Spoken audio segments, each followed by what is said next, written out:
But first, aging and living on the edge of a financial cliff. Last week, economics correspondent Paul Solman brought you the story of Elizabeth White, who was once comfortably middle class, but is now nearing traditional retirement age and struggling to make ends meet. Tonight, Paul looks at just how common her story has become. It's part of our weekly series, Making Sense, which airs Thursdays on the NewsHour. I would say I feel optimistic generally. 63-year-old Elizabeth White has been severely underemployed for 3 years. I had $750 left to kind of make it through the end of the month. I've done it on less. Deborah Burkholder hasn't had a full-time job since 2009. Don't have enough to cover January bills if nothing changes. It's hard to predict what will happen the next month. And, in calculating how many times do I have to go through this until I'm buried. There is a low-level stress that that is wearing. One way to manage, airing out anxiety in what White calls a resilience circle of financially fragile friends, all formerly middle class, all well past 50, and all too common these days, says economist Teresa Ghilarducci. We're finding that very well-educated people, people who have done everything right, are behind, really behind, and they are hoping they can stay in the labor market. But a word that's used in other countries that isn't used here is very apt here. The word is superannuated. That you have kept yourself going, but the labor market, employers don't put the same value on your experience and your know-how and your wisdom as you might have hoped or they've done in the past. And the experience can be a killer. A Yale study found that just one layoff in a lifetime increases the odds of a stroke or heart attack by 40%. But what if you're just worried about maintaining your standard of living? My research shows that uncertainty about your income at older ages causes more depression, causes more anxiety, which could lead to more chronic heart failure, heart disease, does actually mean shorter lifespans. Thus, the resilience circle, as a way of reasserting some measure of control. There's a lot around us to make us feel bad. There's a lot around us that would say, oh, this is all your fault, you landed here, you're a loser, you landed here. So people can start self-medicating. They can start, just a lot of sort of negative places that it can take them. If we take everything as personal, that very thinking is going to prevent us from taking effective action, from being creative.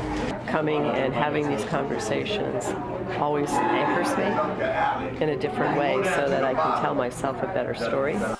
Though, of course, emotional support doesn't pay the bills. I think a lot of people who've gotten pushed out of the workforce and are in the late 50s, early 60s are never going to have a traditional 9-to-5 W-2 job. We're not going to be able to have the lives that we thought that we were going to have. And there's some mourning of that. White hopes her new self-published book, 55 Unemployed and Faking Normal, will prompt people to stop faking and open up. She herself was inspired to go public after reading the Atlantic magazine article, The Secret Shame of the Middle Class, about writer Neil Gabler's financial failures. There are so many people in trouble. Judy Woodruff interviewed Gabler when he came out about his finances last summer. And it struck me that talking about our financial situation is very much like men not wanting to talk about sexual impotence. It's just not something you do. It's an embarrassment. It's a shame. It's a humiliation. And financial problems are exactly the same thing. You are humiliated, you're shamed, you're embarrassed about telling anyone that you are suffering financial difficulties. Now, Gabler, like Elizabeth White, readily admits he could have saved more, been more frugal. But so could a lot of us. In 2015, fully 46% of adults said they'd have to borrow or pawn to come up with $400 in an emergency. Ed Wolf has studied the growing rainy day fund gap for years. Today, the average family has enough financial reserves to keep it going for about 3 weeks. That's it. And reserves for older age? Over half of people who are working now and over 50 have nothing for retirement savings. They will only have Social Security to rely on. And our conception that the way we can mitigate the fact that people don't have retirement savings can be more work or working longer or just sort of staying in the game for longer is really a false hope, and it's a false promise. Though 7 in 10 Americans say they plan to work as long as possible, who's going to hire them? Elizabeth White doubts she'll ever have the resources she once did, so she's smalling up. So smalling up is really, what do I value? And getting really clear on what that personally means for you. And then trying to figure out, how can I have pieces and elements of that? Like displaying African-inspired art left over from her failed retail venture. Tom McDonough's focus, keeping fit and healthy. It's cheap to do, he says, but That doesn't make medical insurance any cheaper. If anything, the financial burden continues to grow, and there's nothing that I can do to prevent that from happening. indeed, the longer he hangs in there, the further his resources have to stretch.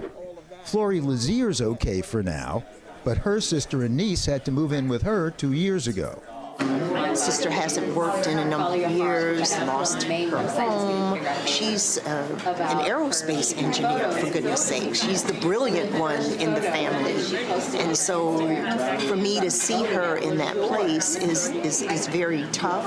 What if things don't change for her or for my niece? Then does that mean that I'm going to be sort of responsible for putting a roof over their heads and all of this kind of thing Forever. forever? I mean, I just don't know. I don't want to think about that.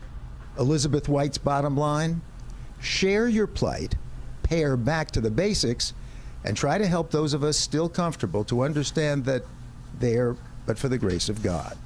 We live in a culture where it's just delicious to shame and blame. We have what I call sometimes a smugtocracy. Smugtocracy. You can decide that you have done very well and you don't want anything to do with these people. Well, I'm telling you, some of them are in your family, you know them. What I'm saying is the numbers are so big here that it's going to affect everybody. This is economics correspondent Paul Solman reporting from Washington, D.C.